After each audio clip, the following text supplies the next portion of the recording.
அதாவது அண்ணன் செங்கோட்டையனுடைய பத்திரிகையாளர் சந்திப்பை வரப்ப நான் பார்த்துட்டு தான் வந்தேன். அவர் 2 மாதங்களுக்கு முன்பே சொல்றார், அவர் பத்திரிகையாளர் சந்திப்புல எல்லோரும் ஒன்றிணையணும், அம்மாவின் தொண்டர்கள் எங்க இருந்தாலும் ஒரு அழைப்பு விடுத்திருந்தார். உங்க எல்லாருக்கும் தெரியும், அண்ணன் செங்கோட்டையன் அவர்கள் 72லேயே புரட்சித் தலைவர் கட்சி ஆரம்பித்த காலத்திலிருந்து அவர் ஒரு தொண்டராக, கிளை கழக செயலராக, அரசியல் 77 சட்டமன்ற உறுப்பினராக, 77 தொடர்ந்து புரட்சித் தலைவர் மறைவுக்கு வரையும், அதற்கு பிறகு 89 அம்மா அவர்கள் காலத்தில் சேவல் சின்னத்திலையும் தொடர்ந்து சட்டமன்ற உறுப்பினராக இருந்தவர். எனக்கு தெரிந்து இன்றைக்கு தலைவர்களுடைய தொண்டர்கள்ல சட்டமன்ற உறுப்பினராகவும் தொடர்ந்து இருக்கின்ற இன்றைய காலகட்டத்தில் சட்டமன்ற உறுப்பினராக இருக்கிற ஒரு மூத்த நிர்வாகி அவர்தான். அவர் நேற்றைக்கு முந்தைய தினம் பசும்பொண்ணுக்கு வந்தது ஒன்றும் அரசியல் ரீதியான ஒரு நிகழ்ச்சியே கிடையாது.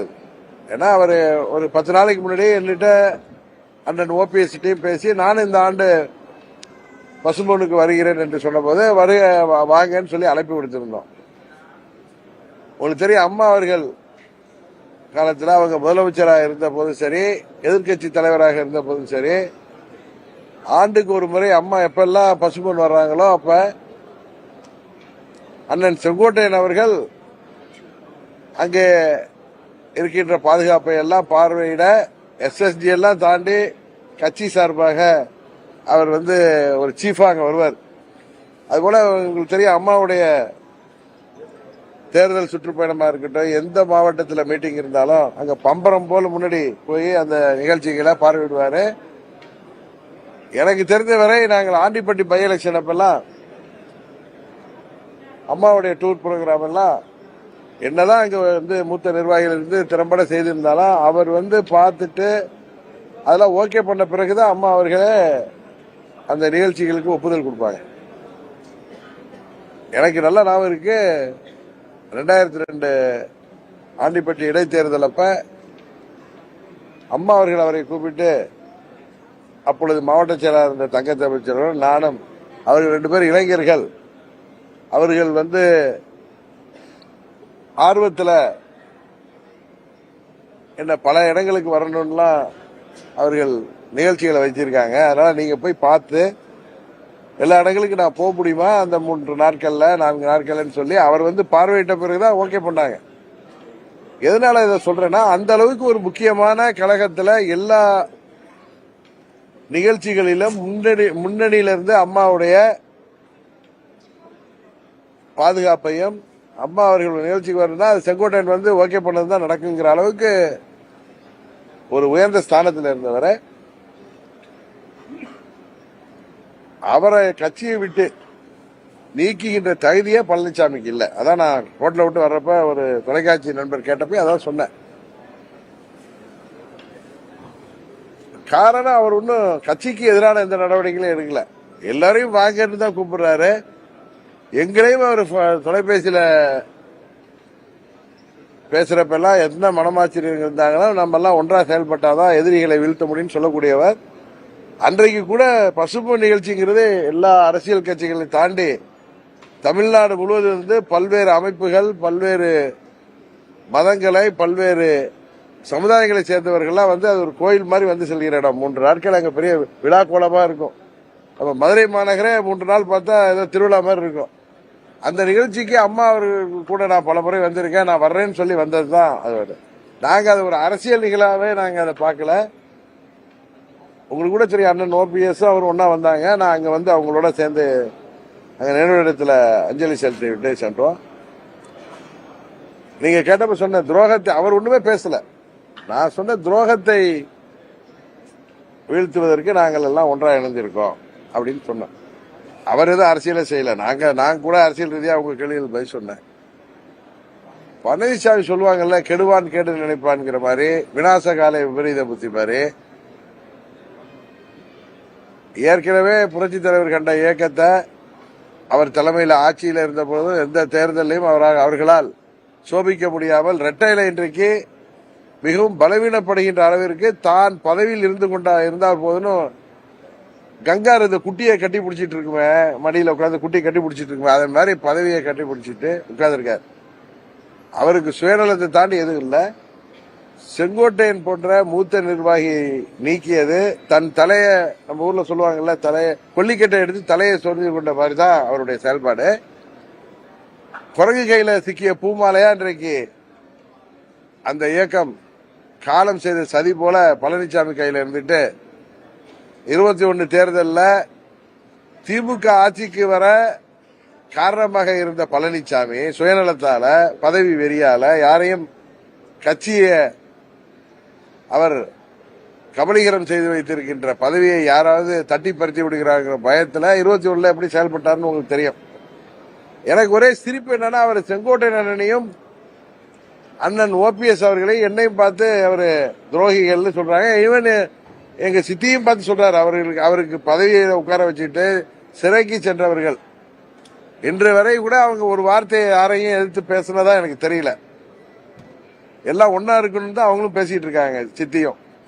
ஆனா எப்படி அவர் அடுத்தவர்களை பார்த்து துரோகின்னு சொல்றதுக்கு கூட அவருக்கு தகுதி இல்லை என்பதுதான் உண்மை. ஏன்னா 21 தேர்தலாக இருக்கட்டும், அப்பொழுது மத்திய உள்துறை அமைச்சர் மாண்புமிகு அமித்ஷா அவர்கள் என்னெல்லாம் முயற்சி செய்தார்கள் தெரியும். என்னால் பழனிசாமியை ஏற்றுக்கொள்ள முடியாத காரணத்தினால், அதே நேரத்தில் திமுகவை வீழ்த்த வேண்டும் என்கிற காரணத்தினால் நான் தேர்தலில் கூட போட்டியிடவில்லை. எங்களை சேர்ந்தவர்களுக்கு உங்கள் சார்பாக வேண்டுமானால் 40 பேர் அவர்களுக்கு வாய்ப்பு கொடுக்கப்படுகின்ற பட்சத்தில் நாங்கள் போட்டியிட இருக்கிறோம். எனக்கு ஆனா தெரியும் பழனிசாமி எப்படி என்ன சந்திக்க முடியும். எங்களுக்கு துரோகம் செய்த பழனிசாமி நேருக்கு நேரம் சந்திப்பதற்கு அவருக்கு தைரியம் இருக்காது. அந்த தான் இப்படி உட்கார்ந்து பேசிட்டு இருக்காரு. எனக்கு தெரியும். இருந்தாலும் அரசியல்ல என்னை விட அனுபவம் மிக்கவர்கள், பெரியவர்கள் திமுகவை வீழ்த்த வேண்டும் என்கிற காரணத்தினால என்னிடம் பேசிய காரணத்திற்காக எனக்கு அது நடக்காது என்று தெரிந்தோம் நான் அமைதி காத்தேன். 1% சான்ஸ் இருக்கு, நடந்தால் மகிழ்ச்சி தான். ஆனா நான் தேர்தலில் போட்டியிட மாட்டேன் என்று உறுதியாக சொல்லியிருந்தேன். அப்ப நான் பொதுக்குழுவிலே சொல்லியிருந்தேன். என்னை எப்படி அவர் துரோகி என்று சொல்ல முடியும்? அவர் ஆட்சி பொறுப்புல உட்கார வைச்ச திமுக கொண்டு வந்த நம்பிக்கையில்லா தீர்மானத்தை எதிர்த்து அவர் வெற்றி பெறுவதற்கு அவருக்கு வாக்களித்த 18 எம்எல்ஏக்களை கட்சியை விட்டு நீக்கிய அவர் துரோகியா? அவரை முதலமைச்சராக்கி அறிவித்து விட்டு சென்ற சின்னம்மா அவர்களை கட்சியிலிருந்து பொதுச்சாலையிலிருந்து நீக்கிய அவர் சிறைச்சாலையில் இருக்கிற நீக்கிய பழனிசாமி துரோகியா? அவரை ஆட்சியில அமர வைத்த அந்த நம்பிக்கையில்லா தீர்மானத்தில் எப்படியெல்லாம் அவரை யாரும் ஏற்றுக்கொள்ளாத நேரத்தில் அதை ஏற்றுக்கொள்ள வைத்து சின்னம்மா அவர்கள் அறிவித்து சென்று விட்டார்கள். அம்மா அவர்களை சேர்ந்த அந்த சீனியர் மினிஸ்டர்ஸ்ல அண்ணன் ஓபிஎஸ்க்கு அடுத்த இடத்தில் அவர் இன்றைக்கு இருந்த காரணத்தினால் அவர் அறிவித்திருக்கிறார். அதை நீங்கள் எல்லாம் ஏற்றுக்கொள்ள வேண்டும் என்று அவர்களிடம் பேசி அன்றைக்கு செம்மலை போன்றவர்கள்லாம் வெளியிலே ஓடி போயிட்டாங்க. இவர் ஏற்றுக்க முடியாதுன்னு உங்களுக்கு தெரியும். அது போல சில சட்டமன்ற உறுப்பினர்கள் காய்கறி வண்டியிலாம் ஏறி போத்தாங்க. வேற ஒன்றும் காரணம் இல்லை. பழனிசாமியை எப்படி நாங்கள் முதல்வராக ஏற்றுக்கொள்ள முடியும் என்று அதையெல்லாம் தடுத்து நிறுத்தி அன்றைக்கு 122 பேர் அவருக்கு ஆதரவாக வாக்களிக்க காரணமாக இருந்த என்னை அந்த 18 சட்டமன்ற உறுப்பினர்கள் நீக்கிய பழனிசாமி துரோகியா, நாங்கள் துரோகிகளா? அம்மாவின் பாதையிலிருந்து விலகிச் செல்கிறார். அதனாலதான் அம்மா மக்கள் முன்னேற்ற கழகத்தை நாங்கள் தொடங்கினோம். இன்னைக்கு உண்மைதானே? புரட்சி தலைவர் ஆரம்பித்த அந்த இயக்கம் அதன் அடிப்படை விதியே சட்ட திட்டங்களையே மாற்றிவிட்டு தான் மாத்திரம் பொதுச்செயலாளராக இருப்ப வேண்டும் என்பதற்காக விதிகளையே மாற்றி அமைத்துக் கொண்டு ஒரு ஹிட்லர் போன்ற மனோபாவத்தோடு செயல்படுகின்ற பழனிசாமிக்கு துரோகத்தை பற்றி பேசுவதற்கு கூட தகுதி இல்லாத பழனிசாமி அண்ணன் செங்கோட்டையனை நீக்குவதற்கு அவருக்கு தகுதியே இல்லை. அண்ணன் செங்கோட்டையன் அவர்கள் சொன்னது போல துரோகத்திற்கு நோபல் பரிசு கொடுக்கணும்னா அது பழனிசாமிக்கு தான் கொடுக்க முடியும். அந்த தகுதி அரசியல் ரீதியாக உலக அளவில் அந்த துரோகத்திற்கு நோபல் பரிசு பெறக்கூடிய தகுதி அண்ணன் நம்ம பழனிசாமிக்கு தான் இருக்கிறது என்பதுதான் உண்மை. இதை தமிழ்நாட்டு மக்கள், அது குறிப்பா அரசியலை எல்லாம் தாண்டி பசும்பன் தேவரையா அவர்கள் ஒரு மகானாக பார்க்கப்படுகின்ற இடம். அங்கே எல்லோரும் ஜாதி மதங்க பேதமின்றி கட்சி வித்தியாசமின்றி வந்து செல்கின்ற இடம். உங்களுக்கு அந்த 3 நாட்களும் அங்க திருவிழாவாக இருக்கும். அங்க வராத அரசியல் கட்சியே இருக்காது. அப்பேற்பட்ட இடத்துல அண்ணன்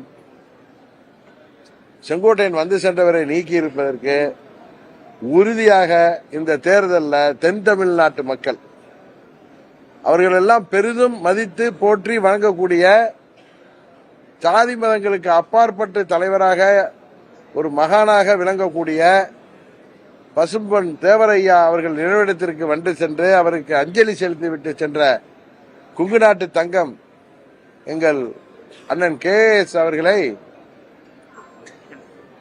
தகுதியில்லாத பழனிசாமி அவரை கட்சியிலிருந்து நீக்குவதற்கே தகுதியில்லாத செய்திருக்கிறார். இதை தென் தமிழ்நாட்டு மக்கள் அது அவர்களுக்கு ஏற்பட்ட ஒரு அவமானமாக உறுதியாக கருதுவார்கள். நான் அன்றைக்கே சொன்னேன், இங்க ஒரு விருந்தாளியாக வந்திருக்கிறார்.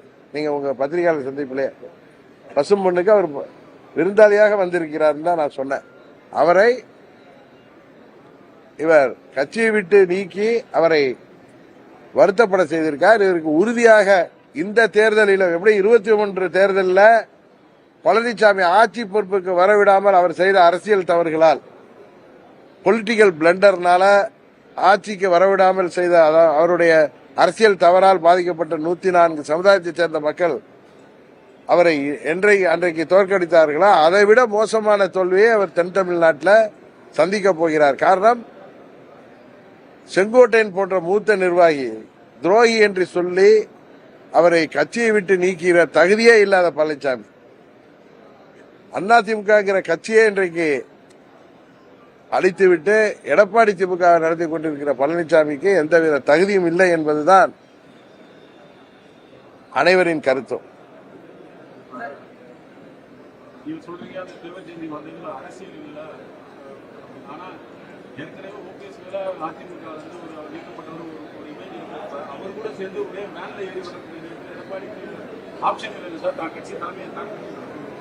திமுகவுக்கு பி டீம்னு எங்களை சொல்றாரு பழனிசாமி. 21 தேர்தலில் திமுக ஆட்சிக்கு வருவதற்கு காரணமாக இருந்தது பழனிசாமி. அவர் தான் பி டீம். இவர் இன்றைக்கு நன்றியோட இருக்கேன்னு சொல்றாரா பாஜகவுக்கு, எங்கள் ஆட்சியை காப்பாற்றி தந்தவர்கள் சொல்லி மோடிக்கு. 24 பாராளுமன்ற தேர்தல் என்பது மோடி அவர்களுக்கு எவ்வளவு முக்கியமான தேர்தல். இந்தியா முழுவதும் பாஜகவை சேர்ந்தவர்கள் என்டிஏ கூட்டணியை பலப்படுத்தி மீண்டும் மோடியை பிரதமராக்க வேண்டும் என்று செயல்பட்டுக் கொண்டிருக்கும் போது இவர் அந்த கூட்டணியை விட்டு வெளியேறி மோடி அவர்கள் பிரதமராவது இந்தியாவிற்கு நல்லதல்ல, அவர் ஜெயிக்க மாட்டார்லாம் பல மாநாடுகளில் பேசிய பழனிசாமி துரோகியா. அந்த 24 தேர்தலில் 39 தொகுதிகளிலேயும் திமுக வெற்றிக்கு வழிவைக்கின்ற விதமாக இவர் வேட்பாளர்கள் டம்மி வேட்பாளர்கள் போன்ற வேட்பாளர்களை போன்று குறிப்பாக தமிழ்நாட்டில் பல இடங்களில் 3வது இடங்களுக்கு சென்று சில தொகுதியில் 4வது இடங்களுக்கெல்லாம் அந்த ரெட்டலையை கொண்டு சென்ற பாவம் பழனிசாமி செய்திருக்கார். அவருக்கு இவரை நீக்குவதற்கு தகுதியே இல்லை. அதுதான் என்னுடைய கருத்து.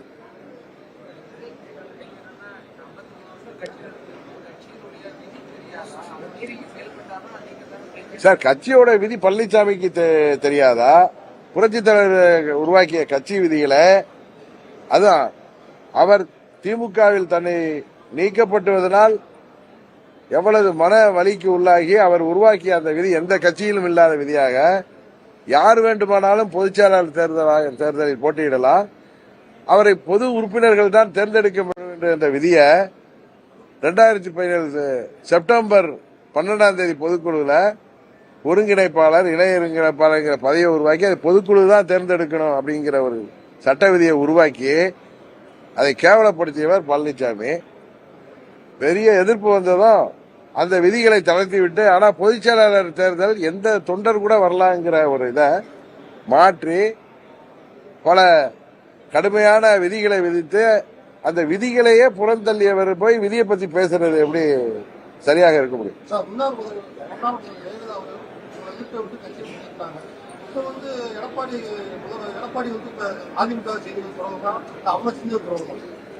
அம்மா அவர்கள் நீக்குவதற்கு அனைத்து உரிமை இருக்கு. அம்மா அவர்கள் என்னை நீக்கினார்கள். இதுதான் என்ன புதுசா கேக்குறீங்க, உங்களுக்கு தெரியாதா? அதுக்கப்புறம் என்ன துணை பொதுச் செயலாளர் ஏற்றுக்கொண்டு ஆர்கே நகர் தொகுதியில சட்டமன்ற இடைத்தேர்தலில் பழனிசாமி கையில தொப்பியை வச்சுக்கிட்டு தொப்பி சின்னத்தில் வாக்கு கேட்டார். அப்ப அண்ணன் பன்னீர்செல்வம் தேர்தல் ஆணையத்தில் மனு கொடுத்திருந்த போது எங்கள் கட்சியின் துணை பொதுச் செயலாளர் டிடிவி தினகரன் அபிடவிட் கொடுத்தவர் பழனிசாமி. அதனால உங்க கேள்விக்கே அர்த்தம் இல்லாமல் போகிறது.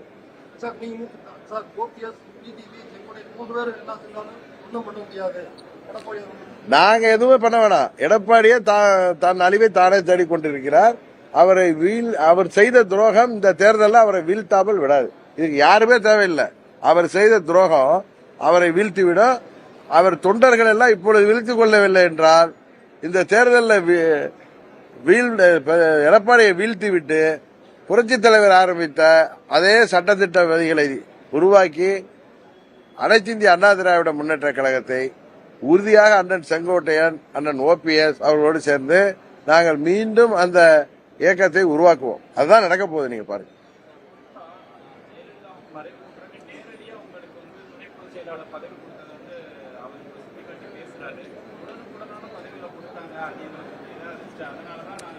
சார் அந்த துணை இப்பதானே பதில் சொல்ற விடிய விடிய கதை கேட்டு சீதைக்கிற அந்த துணை பொதுச் செயலாளரை இவர் தான் எங்க கட்சியோட துணை பொதுச் செயலாளர் தேர்தல் ஆணையத்தில் அபிடவிட் கொடுத்தாரு. அவர் தான் ஆர்கே நகர் இடைத்தேர்தல் என்னெல்லாம் என்னை பத்தி பேசினாருன்னு உங்களுக்கு தெரியும்.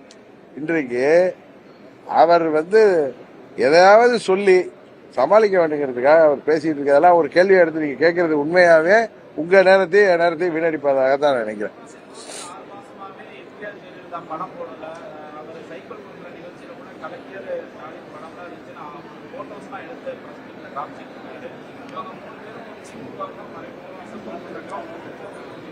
சார் நீங்க ஏதோ விறுவிறுப்பா கேட்கணுங்கிறதுக்காக கேக்குறீங்க.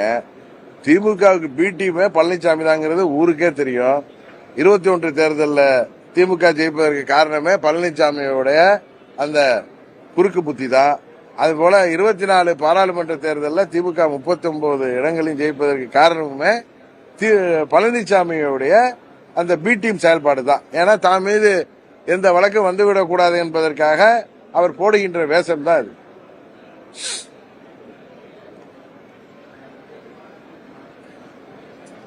நீங்க ஒண்ணும் கேட்கலையா?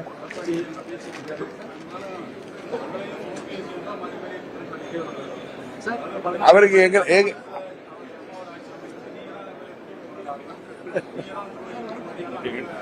அதாவது திருடிட்டு ஓடுற ரோட்ல ஒருத்தர் ஓடுறான்னு வச்சுங்க, பின்னாடி துரட்டிட்டு வருவாங்க எல்லாம் பிடிக்க. அப்ப அவன் என்ன சொல்லுவான், அந்த ரோட்ல நிக்கிறவங்க பிடிச்சிடக்கூடாதுங்க, திருட ஓடுறான்னு சொல்லிட்டு ஓடுற மாதிரி இன்னைக்கு பழனிசாமி அண்ணன் செய்து கொண்டிருக்கிறார்.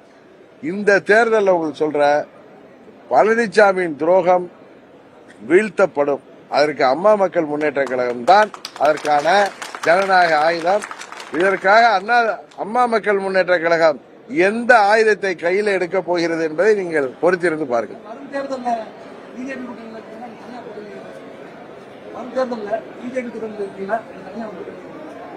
நான் இப்ப எந்த கூட்டணியும் இல்லை. 3 மாசம் ஆகுது நான் வெளியில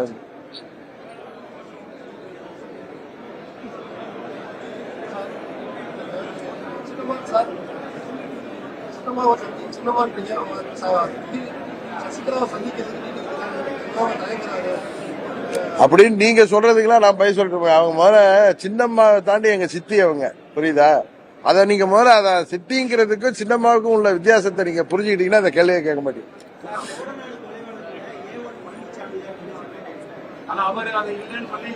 இல்லங்க, கொடநாடு கொலை விளக்க அதை பத்தி பேசினாலே பழனிசாமி பதறாருல, அதுக்கு காரணம் என்னன்னு அவர்கிட்ட கேள்வி.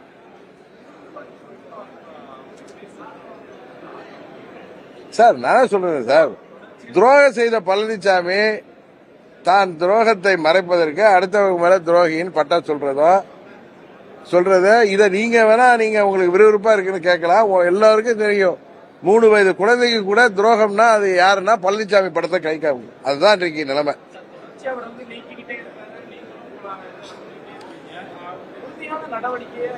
சார் இந்த தேர்தலில் மக்கள் தீர்ப்பு வரும். அதுதான் மகேசன் தீர்ப்பு. இதுவரை அவர் 10 தேர்தல்கள்ல எவ்வளவு பணபலம், இரட்டை இலை என்கிற மாபெரும் சக்தி வாய்ந்த ஆயுதம் இருந்தோம் அவரால் பல ஆயிரம் கோடி செலவு செய்தோம் அவரால் வெற்றிகளை பெற முடியவில்லை. தொடர்ந்து சரிவை நோக்கி போய்கொண்டிருக்கிறார். இன்றைக்குமே நீங்க இந்த மாதிரி அரக்கர்கள் கொஞ்சம் கொஞ்சமா தான் தங்கள் அழிவை சந்திப்பார்கள். கடைசியாக சூரசம்காரம் நடக்கிற மாதிரி 26 தேர்தல் வரும். நீங்க பொறுத்திருந்து பாருங்க.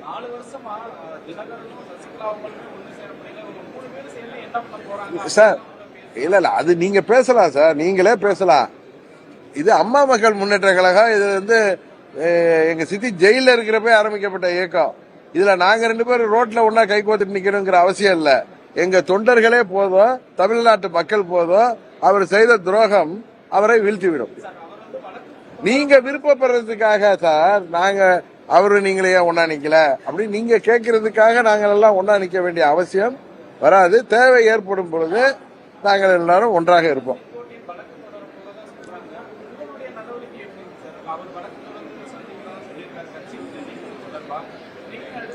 நாங்க எதுக்கு சார், நாங்க அம்மா மக்கள் முன்னேற்ற கழகங்கிற கட்சி ஆரம்பிச்சிருக்கோம். நாங்க ஜனநாயக ரீதியா பழனிசாமி வீழ்த்துவதற்கு நாங்கள் எடுக்க போகிற ஆயுதம் என்ன என்பதை நீங்கள் பொறுத்திருந்து பாருங்கள். அவ்வளவுதான் நான் சொல்ல முடியும்.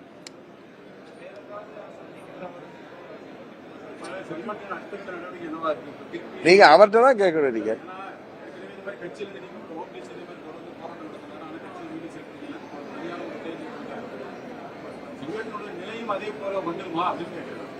இந்த தேர்தலில் வெற்றி வந்து உங்கள் கேள்விகளுக்கு எல்லாம் பதில் சொல்லிடும். பழனிசாமியின் தோல்வி உங்கள் கேள்விகளுக்கு எல்லாம் பதில் சொல்லிடும்.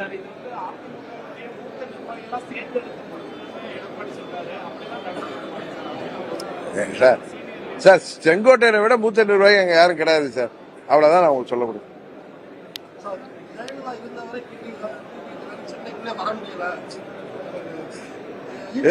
தம்பி நீங்க ஏதோ என்ன வந்து ஏதோ கோவப்படுத்தலான்னு கேக்குறீங்க. எனக்கு கோவமே வராது, பதில் தான் வரும். என் வீடே சென்னையில தான் இருக்கு, கற்பகங்காடன்ல தான் இருக்கு என் வீடு. புரியுதா? நான் வந்து அங்க 28 வருஷமா அந்த வீட்டுல தான் இருக்கேன். இது போன்ற பதில்கள், இது போன்ற கேள்விகளை இது நீங்க கேக்குறீங்களா இல்ல யாரும் சொல்லி கேட்கிறாங்களான்னு தெரியல. இது இந்த பத்திரிகையாளர் சந்திப்பின் தரத்தையே குறைக்கிற மாதிரி இருக்கு உங்க கேள்வி.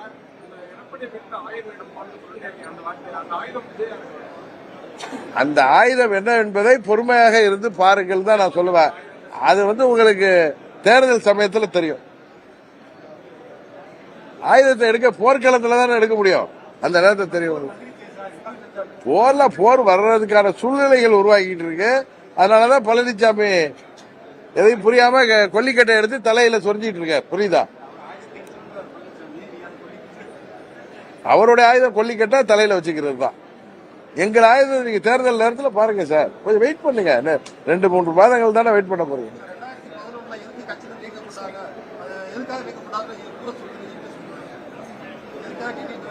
அது எல்லாருக்குமே தெரியும் எதுக்காக நீக்கப்பட்டாருன்னு எல்லாருக்கும் தெரியும். பழனிசாமிக்கும் தெரியும்.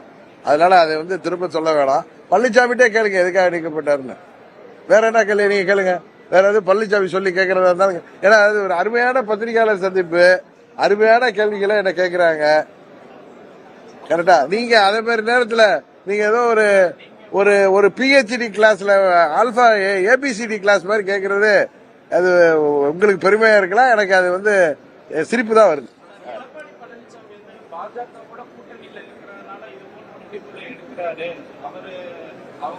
ஏன் சார் 24 தேர்தல்ல யாரோட சார் இருந்தார் அவரு? என்ன சார் கேள்வி? 24 தேர்தல்ல யாரோட கூட்டணியில் இருந்தார் சொல்லுங்க. பாஜகவோட இருந்தாரா?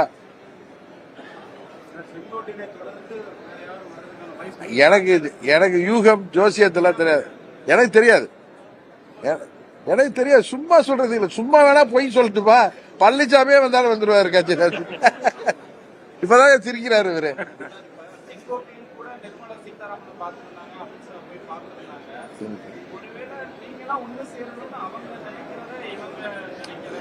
இதுல ரூம் போட்டு யோசிப்பீங்களா இல்ல தனியா ரூம் போட்டு யோசிப்பீங்களா?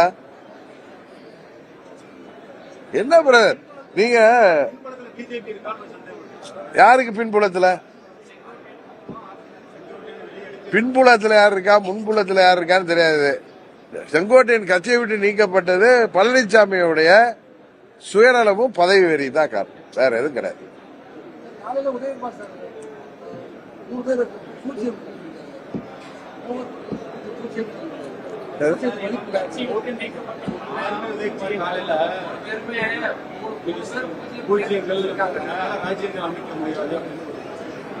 அவர் பெரிய மகான்ங்க, நீங்க அவர் பாருங்களா, அப்படியே ஒரு மகான் மாதிரியே இருக்காரு. அவருக்கெல்லாம் பதில் சொல்லக்கூடாதுங்க. அது அந்த மகானுக்கெல்லாம் பதில் சொல்லாது, பாவம், அதுக்கெல்லாம் பதில் சொல்றாரு.